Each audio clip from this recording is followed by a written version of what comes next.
Estamos con Carlos Rucauf. Claro que me interesa su opinión en relación a lo que está pasando allí en Medio Oriente. Bueno, tengo opinión y tengo información. Ambas. Sí, en primer lugar, la guerra es una guerra. ¿Por qué digo esto?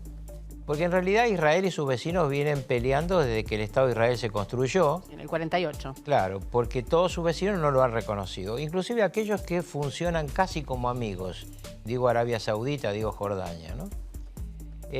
Tiene un rival muy importante que es Irán, que quedó solo en la escena de enemigos grandes de Israel porque desapareció Saddam Hussein.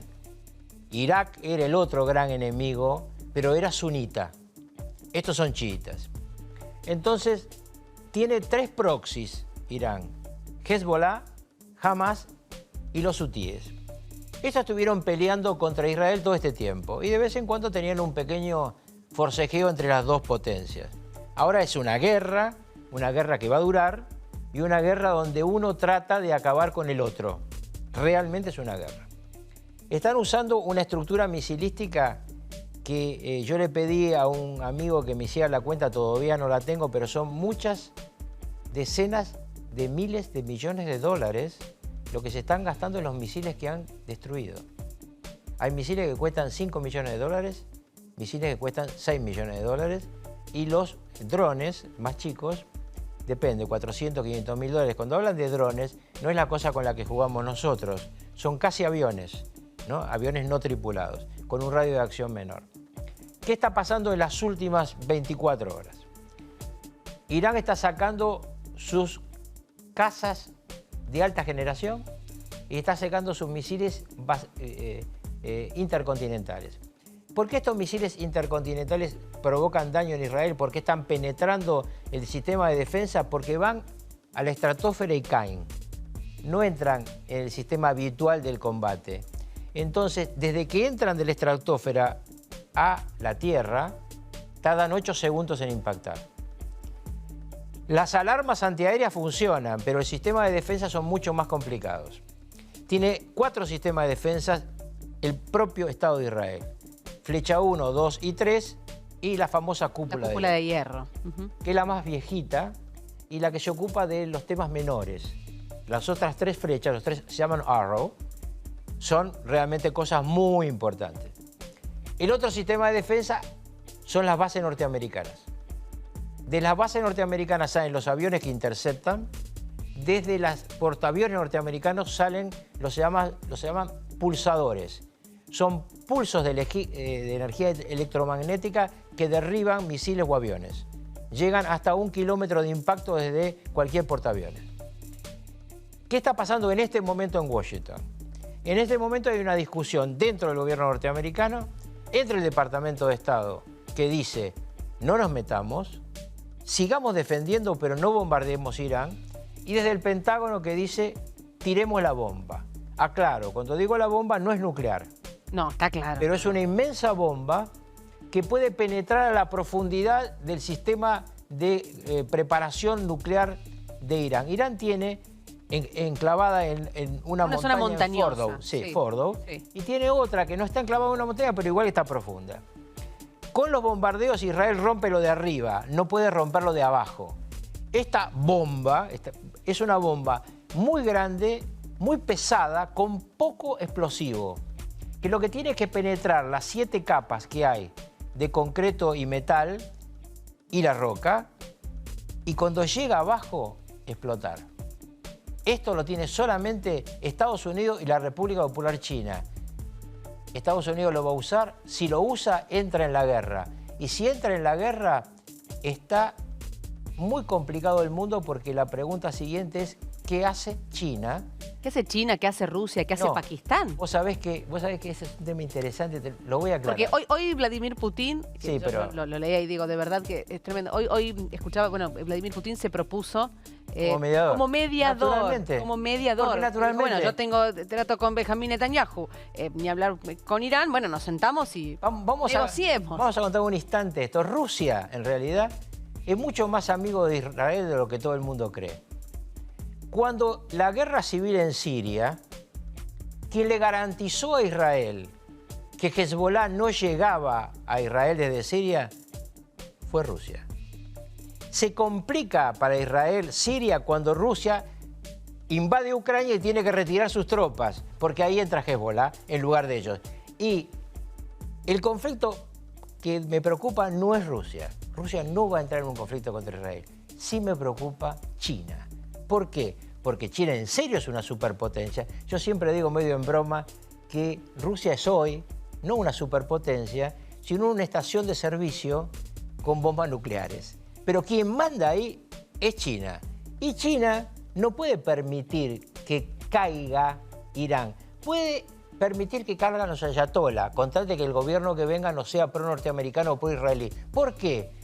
Porque todo el petróleo de Irán va a China. Y hablábamos antes de un tema clave, que seguramente vos lo tenés preparado, que es el estrecho de Hormuz. Sí, lo estuvimos hablando hoy en la previa con Carlos, vamos a contar a la gente. Porque bueno, de hecho hay una cuestión geográfica importante para recalcar, que tiene que ver con la advertencia que surge para que dejen de circular en el estrecho los buques que trasladan petróleo, ni más ni menos. Te cuento, mirá, sí, me voy a acercar un segundo, perdón. Acérquese, ¿no? Carlos, siéntese como en casa, me gusta que se sienta cómodo. Este es el estrecho de Hormuz, para la gente, ¿no? A ver, sí. Este es Irán. Sí, claro. Esta base es la base más grande militar de la Guardia Revolucionaria iraní. Es una base multipropósito, naval, aérea y misilística. Bueno, hoy circular por ahí es estar en riesgo. Hoy circular por ahí no podés circular sin permiso de estos muchachos. Está claro. ¿No? Ahora, por este estrecho sale el 29% del petróleo crudo del mundo y el 25% del gas. Porque en realidad Irán es un productor importante, pero no es un superproductor. El superproductor está por ahí, es Arabia Saudita, primer productor mundial de petróleo. Pero tienen que pasar por ahí, porque no tiene una salida importante. Tiene otra salida por otro lado, pero muy pequeña. Todos los Emiratos sacan el petróleo y el gas por ahí. Entonces, ustedes imagínense un mundo donde de repente le falte casi el 30% del petróleo crudo. ¿A qué precio se va? ¿Qué pasa con la economía mundial? ¿Qué pasa con nuestra economía? Qué tremendo que el tema de los aranceles de Trump ya pase a un 14º plano cuando tenemos este panorama, ¿no?, en la economía mundial. Ahora, Carlos, te digo más respecto a eso de los aranceles. Sí. Yo imagino una reunión más temprano que tarde entre Xi Jinping y Trump por el tema aranceles. Porque a ninguno de los dos le conviene seguir ese conflicto. No, está claro. Pero no veo una charla sobre esto. Esto es mucho más importante, me parece. Para ellos se juegan mucho más todos ahí. Carlos, yo quiero ir un poco hacia atrás. Recién decíamos, bueno, cuando se instaura el Estado de Israel en 1948, en Medio Oriente no los quiere nadie, ¿no? Recién lo decíamos, nadie en Medio Oriente quiere a Israel. ¿Cómo llega ese momento en el que en el 48 se instaura? Ellos dicen, nosotros somos el pueblo elegido. De Medio Oriente los miran todos de reojo. Hoy hablaron también desde Turquía, el presidente de Turquía, y estamos preparados para lo que sea. Digamos, hay allí... Sí, es otro hipócrita, Erdogan. Bueno, pero todos miran... No, porque te cuento una cosa interesante respecto a Erdogan. Israel tenía un problema grave con Siria. Sí. ¿Por qué? Porque está a 2.000 kilómetros Tel Aviv de Teherán. Está muy lejos. Entonces tiene que pasar por otro lugar de techo aéreo. Y tenía hostil Siria. Ahora, Siria está en poder de un aliado de Turquía. Y ellos van como Pancho por su casa con sus aviones. Así que Erdogan grita, pero no muerde. Ahora, vos ibas al comienzo de todo este conflicto. Claro, voy al comienzo porque, a ver, hay mucho para hablar. Esto es una maldad me interesa mucho hablar de lo que ha pasado en Siria. De verdad que es muy interesante este conflicto geopolíticamente hablando. Hay mucho para hablar. Pero digo, en algún momento llega a Israel en el 48, ellos como el pueblo elegido, pero allí estaba Palestina. Entonces Medio Oriente los mira de reojo, ¿no? Y sienten que en verdad hay allí un gran poderío del Reino Unido que termina haciendo eje para que allí pueda fundarse el Estado de Israel. Es una maldad británica en complicidad con Francia. Porque lo que les importó siempre de esa parte del mundo es el petróleo. Entonces ellos necesitaban dividir a todos. Tenían que irse como potencia colonial, así como se fueron de la India, otro lugar que está en un conflicto que está soterrado por este otro conflicto, porque el mundo está hecho un lío muy grande, ¿no? Sí. Y entonces ellos dividen en tal forma esa parte del mundo que, por ejemplo, el pueblo kurdo que es muy importante, quedó dividido en 4 países. Y en cada uno de esos países un conflicto. Han dividido en una forma rarísima Palestina. Si vos ves la estructura de lo que es la parte de Gaza. Franja de Gaza y Cisjordania. Y Cisjordania hay algo irracional hecho. Absolutamente, está partido al medio. Bueno, en su momento todos, yo entre ellos en Naciones Unidas, propusimos la teoría de las 2 naciones.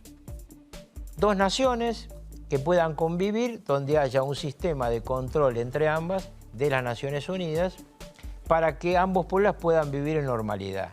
Hubo un acuerdo, no sé si te acuerdas, que se llamó de Camp David, donde Estados Unidos monitoreó un israelí y un líder palestino, ¿no? El israelí fue asesinado por su propia gente, el palestino al morir dejó un gran vacío y quien lo ocupa no tiene la estatura del que estaba antes. El mundo tiene hoy en general líderes mundiales de menos estatura que el pasado. Ahora, Israel no hace puertas adentro, tengo muy poco tiempo, pero digo, Israel no hace puertas adentro ese análisis. Ellos realmente entienden. No, lo hacen pero no lo dicen. No, cuando vos hablás con los diplomáticos israelíes, bueno, acá hay 2 mundos, el mundo arriba de la mesa y el mundo abajo de la mesa. Yo siempre digo, sotto la tavola, como dicen los italianos, se cocina mucho más que arriba. Los diálogos entre Israel y sus vecinos árabes son muy grandes, ¿eh? Y los negocios también. Yo el otro día le decía... Hay cosas que se dicen puertas adentro también. Sí, ¿no? pero además hay números que te indican algunas cosas. Por ejemplo... Sí, me tengo...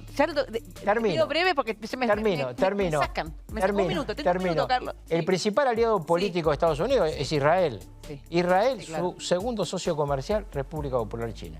Suscríbete al canal y activa la campanita. Y si querés ver toda nuestra programación en vivo, entra a www.unifetv.com. Sumate Unife. Sumate un buen día.